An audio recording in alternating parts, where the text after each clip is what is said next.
সম্মানিত উপস্থিতি, আমরা মুসলমান। আমি 2 মিনিট কথা বলবো, পিছন থেকে আমার কথাগুলো শুনতে পান। অত্যন্ত গুরুত্বপূর্ণ 2 মিনিট কথা বলবো, সবাইকে শুনতে হবে। আমরা মুসলমান, এর ভিতরে কারো কোনো সন্দেহ আছে? পিছনে বলেন নাই। আমরা যে মুসলমান, এর ভিতরে কারো কোনো সন্দেহ আছে? আমাদের ধর্মের নাম ইসলাম, এটা কি কেউ বাদ দিতে পারবেন? আলহামদুলিল্লাহ, আমরা মুসলমান। আমাদের শেষ ঠিকানা কবর, চিরস্থায়ী ঠিকানা জান্নাত। ঠিক কিনা একটা বলেন? জান্নাতে যাওয়ার আগে আমাদের কিছু কাজ দরকার আছে না নাই? মানুষ যখন মারা যায়, সমস্ত আমলের দরজা বন্ধ হয়ে যায়। এই সন্তানের মা, সন্তানের বাবা, খুব ভালো করে বুঝবেন, আপনি যখন মারা যাবেন আপনাদের সমস্ত আমলের দরজা কাট, বন্ধ হয়ে গেছে, স্টপ। শুধু ইল্লা সালাস, 3টা দরজা জারি। 3টা দরজা, 3টা আমলের দরজা খোলা থাকে। যেই আপনি মারা যাওয়ার পরেও যেই সওয়াবগুলো আপনার কবরে থাকে, তার ভিতরে একটা ওয়ালাদুন সালিহা, নেক সন্তান দুনিয়াতে রাখবে। কি সন্তান? পিছনে বলে না কি সন্তান? যেই সন্তান এদিক সেদিক ঘোরাফেরা করবে, নামাজ ছাড়বে না, তারা নেক সন্তান?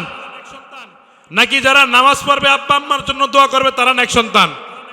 এখন মুখ খুলে বলেন তো দেখি, মাদ্রাসা ছাত্ররা বাবা মার জন্য দোয়া করে না অন্যান্য ছাত্ররা বাবা মার জন্য দোয়া করে? মাদ্রাসা ছাত্ররা। আলহামদুলিল্লাহ, আপনারা দুনিয়ার জমিনে, আসমানের নিচে, জমিনের উপরে শ্রেষ্ঠ মানুষ, যাদের সন্তান কুরআনে পাক তেলাওয়াত করে, যাদের সন্তান 5 ওয়াক্ত নামাজ পড়ে, যাদের সন্তান পড়ে রব্বির হামহুমা কামা রাব্বায়ানি সগীরা। এটাই তো চাওয়া। দোস্ত হাবাব, সময় লম্বা করব না। আপনার সন্তানরা এখানে পড়ে, আমার আগে আমার উস্তাদ মহোদয়গণ খুব কথা বলেছেন, নীতি সংশোধন হওয়া, সেই দিকে আমি আলোকপাত করব না, যেহেতু একবার হয়ে গেছে। শুধু এতটুকু বলবো, তালিমুল মুতাআল্লাম একটা কিতাব আছে দরসে নিজামের ভিতরে, লিখছেন আল্লামা বুরহানুদ্দিন রহমতুল্লাহ আলাই। সেখানে লেখাপড়া পাওয়ার জন্য কয়েকটা কারণ বলছে, তার ভিতরে 2টা কারণ।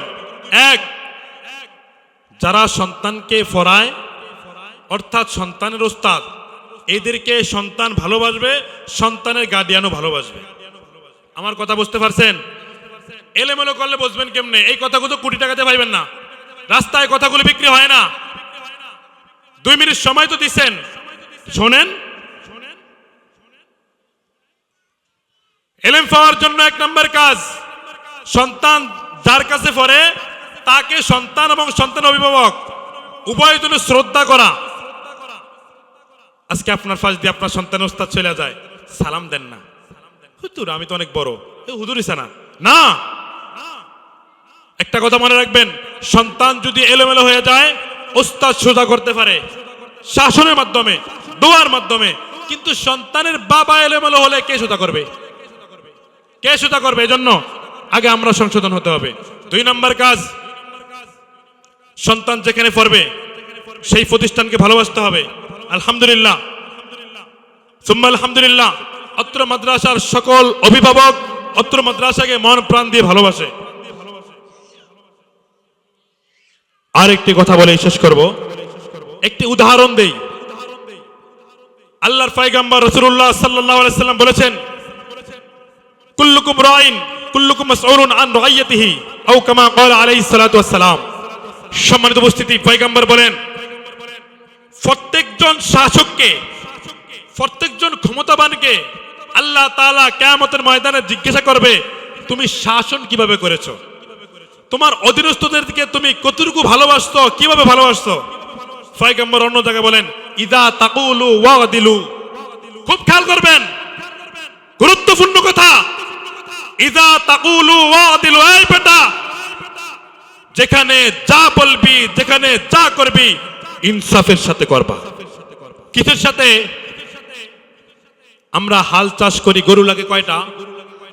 এই গ্রামগঞ্জের মানুষ, দ্বীপ জেলা ভোলার মানুষ, আমিও ভোলার মানুষ। আমি একজন চাষির সন্তান, খুব ভালো অভিজ্ঞতা আছে। হাল চাষ করতে গেলে 2টা গরু লাগে। 2টা গরুর উপরে লম্বা লম্বি ভাবে এটা দেয়, এটার নাম জোয়াল।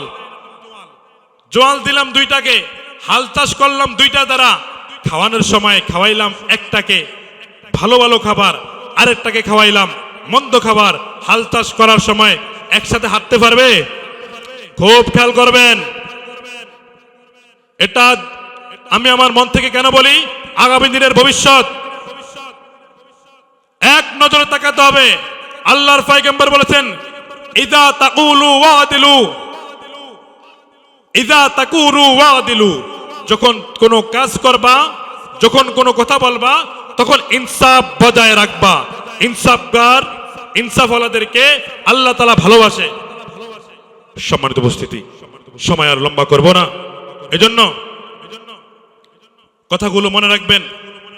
আখিরাতে আপনিও যাবেন, আমিও যাব, সবাই ব্যস্ততা, মরার পরে ব্যস্ততা থাকবে না। আপনার ব্যস্ততা কবরে যেই কয়দিন আছে সেই কয়দিন। এখানে যারা আছেন, একটা কথা বলে শেষ করব, আপনারা তো এক বাড়িতে লাল শাড়ি পরে হাসি মুখে আনন্দ চিত্তে ঘরের ভিতরে বধূ বেশে ঢুকছেন, ঠিক না? সবার মুখে হাসি ছিল, আপনার গায়ে নতুন শাড়ি ছিল, মুখে হাসি ছিল, আপনার ভবিষ্যৎ আপনার মুখের উপরে ছিল।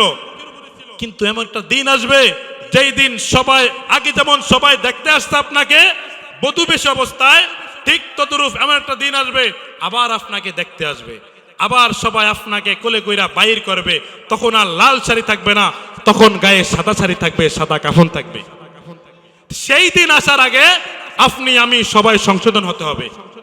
কোথায় যাচ্ছি, কি করতেছি?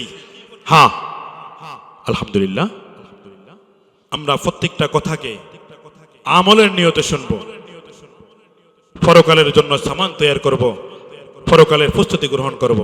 সম্মানের উপস্থিতি, আর কিছু না বলে এতটুকু কথা বলেই আমি আমার বক্তব্য শেষ করতেছি। আমরা তো মুসলমান, মুসলমানই তো ধরে রাখতে উচিত। ওয়ালাকাদ কাররামনা বনি আদম, আমাদেরকে আল্লাহ তাআলা শ্রেষ্ঠত্ব দান করেছেন। অন্যদিকে আল্লাহ তাআলা বলেন, লাকাদ খলাকনাল ইনসানা ফি আহসানি তাকওয়িম, সুন্দর যত আছে সমস্ত সৌন্দর্য দিয়া আমি মানুষকে সৃষ্টি করেছি। আহসানু মিন কুল্লি শাই, তাফসীর ইবনে কাসির ভিতরে আল্লামা ইবনে কাসির রাহমাতুল্লাহ লেখেন, আহসান দ্বারা বুঝাইছে আহসানু মিন কুল্লি শাই, যত সুন্দর আছে সবার সৌন্দর্যের চাইতে উত্তম সৌন্দর্য দিয়া মানুষকে আমি সুন্দর করেছি, কেরামত দান করেছি, শ্রেষ্ঠত্ব দান করেছি, সম্মানিত দান করেছি। এজন্য সম্মান তখন রক্ষা হবে, ইজ্জত তখন রক্ষা হবে যখন আমি নিজেকে নিজে সংশোধন করতে পারবো, ইনসাফ কায়েম করতে পারবো।